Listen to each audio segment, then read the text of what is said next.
Hi friends, good morning. నేను మీ రవిని. ఈరోజు మీ ముందుకి బ్రహ్మముడి సీరియల్ నవంబర్ 25న జరిగిన ఎపిసోడ్ గురించి డిస్కస్ చేయడానికి వచ్చాను ఫ్రెండ్స్.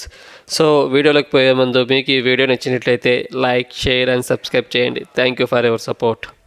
సో ఈరోజు ఎపిసోడ్లో కనకం దాదాగిరి, అయ్యయ్యో కళావతి మొగుడా, అపర్ణ మనో ప్రణాళిక. లేఖ చదివిన వెంటనే సుభాష్ కొడుకుతో, రాజ్ తప్పు అంతా నాదే అని రాసి మీ అమ్మ ఇల్లు వదిలి వెళ్ళిపోయింది. నీకు నీ పెళ్ళాం అవసరం లేదేమో, కానీ నాకు నా పెళ్ళాం కావాలి, వెళ్ళి తీసుకొని రా నువ్వే అంటాడు కోపంగా.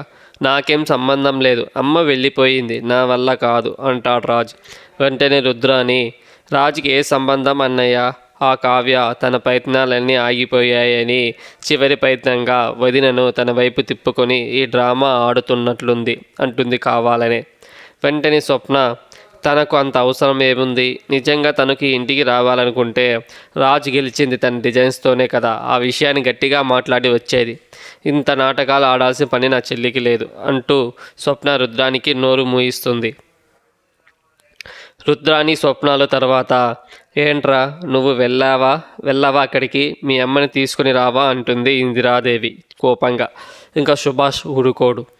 రాజ్, నువ్వు వెళ్ళి మీ అమ్మను తీసుకుని రావాల్సిందే అనడంతో ప్రకాశం, సీతారామయ్య, స్వప్న ఒకరి తర్వాత ఒకరు వెళ్ళాల్సిందే అంటారు. దాంతో రాజు, సరే వెళ్తున్నా అని కళావతి ఇంటికి బయలుదేరుతాడు. వెంటనే ఇందిరాదేవి చిట్టి చాటుగా పక్కకి వెళ్ళి అప్పన్నాదేవికి కాల్ చేసి, అపన్న వాడు బయలుదేరాడు, మన ప్లాన్ సక్సెస్, అంతా అనుకున్నట్లే జరిగింది అంటుంది చిన్నగా నవ్వుతూ. ఇందిరాదేవి అలా చెప్పగానే అపన్నాదేవి, సరే అత్తయ్య నేను చూసుకుంటా అంటూ ఫోన్ పెట్టేస్తుంది. ఇంకా సీన్ కట్ చేస్తే రుద్రాని రాహుల్ ముందు రగిలిపోతూ తల పట్టుకుంటుంది. ఇప్పుడు ఆ రాజ్ తన తల్లి కోసమైనా కావ్యను ఈ ఇంటికి తీసుకొస్తాడేమోరా అని భయపడుతూ ఉంటుంది. అయితే రాహుల్, మమ్మీ నువ్వేం కంగారు పడకు, అయినా రాజ్ కేవలం అత్తయ్యనే తీసుకొస్తాడు చూడు, అయినా ఆ కావ్య రావాలి అనుకుంటే ఆ దొంగతనం విషయం అయిన వెంటనే దాన్ని బయటపెట్టే రావచ్చు కదా, తను రాదులే అంటూ సర్ది చెప్పే ప్రయత్నం చేస్తాడు. ఇంకా రాజ్ ఇంటికి వచ్చేసరికి కళావతి మార్కెట్కి బయలుదేరుతూ ఎదురు పడుతుంది. కనకం ఇంటి ముందు, ఇక రాజ్ నీ కుట్ర అడ్డమైంది, మా అమ్మను నీ వైపు తిప్పుకొని నువ్వు మా ఇంటికి రావాలని చూస్తున్నావు, అది ఇది అని రెచ్చిపోతుంటే కోపంగా కళావతి రాజు మీద తిరగబడుతుంది. నిజంగానే నేను తలుచుకుంటే మీరు నా క్యాబిన్ బల్ల కింద దాక్కున్నప్పుడే మిమ్మల్ని బయట పెట్టేదాన్ని, ఆ రోజే నాకు మీరు చేయబోయే పని గురించి తెలుసు అంటుంది. అయినా రాజు తగ్గకపోయేసరికి మీ అమ్మగారిని నేను రమ్మనలేదు, ఆపడం లేదు, వస్తే తీసుకెళ్ళండి అని చెప్పి వెళ్ళిపోతుంది. ఇంకా రాజు బయటే వచ్చాడని అర్థం కాగానే అప్పన్నాదేవి కనకంతో, కనకం చెప్పినట్లు చేయి, వెళ్ళి కూరగాయలు తీసుకుని రా అంటుంది. ఇంకా రాజు గుమ్మం దగ్గరికి వచ్చి దాన్ని దాటేటప్పుడు గతంలో చేసిన శబ్దం గుర్తొస్తుంది.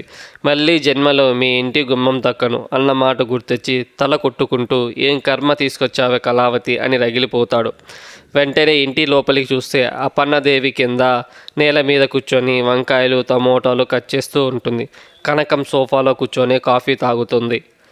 ఇంక కనకం కాళ్ళ మీద కాలు వేసుకొని పైన కూర్చోవడం, అపర్ణదేవి చెమటలు తుడుచుకుంటూ చీరతో గాలి విసురుకుంటూ కూరగాయలు కట్ చేసుకుంటూ పని మనిషిలా బిల్డప్ కొట్టడం చూసిన రాజ్ బిత్తరిపోతాడు. కనకం, కాస్త ఫ్యాన్ వేయవా అంటుంది అపర్ణాదేవి. కరెంట్ బిల్ ఎక్కువ వస్తుందండి అంటుంది కనకం పొగురుగా. కనీసం ఈరోజు చికెన్ అయినా తెప్పించకూడదు అంటుంది అపర్ణాదేవి. తెప్పించకూడదు, మేము ఆదివారం ఒకరోజు చికెన్ తింటాం అంటుంది కనకం. లబోదిబాం అంటూ లోపలి పరుగున వచ్చి, మమ్మీ ఏంటిది, లే మొదటి అని సోఫాలో కూర్చోపెడతాడు రాజ్ హడావిడికి కనకం అప్పటికే లేచి నిలబడుతుంది. అక్కడే ఉన్న కంచం అందుకొని తల్లికి విసనకర్రలా గాలి విసురుతూ, మమ్మీ నీకు ఏం కర్మ ఇక్కడ, పద వెళ్దామంటాడు కోపంగా. అపర్ణాదేవి వినదు. ఇక్కడికి వచ్చి మాట్లాడమంటే నువ్వు చెప్పింది నేను వినడానికి కాదు, నేను చెప్పింది నువ్వు చేయడానికి, నా కోడలను కూడా తీసుకొని వెళ్తానంటే నేను వస్తాను అని తెగేసి చెప్తుంది కోపంగా.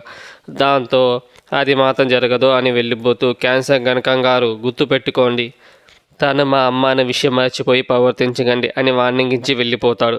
ఇంటికి వెళ్ళే రానంది అని అందరితో చెప్తారు. సో ఇదండి ఈరోజు జరిగిన ఎపిసోడ్. సో నెక్స్ట్ ఎపిసోడ్ ఏం జరుగుతుందో రేపు డిస్కస్ చేస్తాం. ఈ వీడియో మీకు నచ్చినట్లయితే లైక్, షేర్ అండ్ సబ్స్క్రైబ్ చేయండి. Thank you for your support.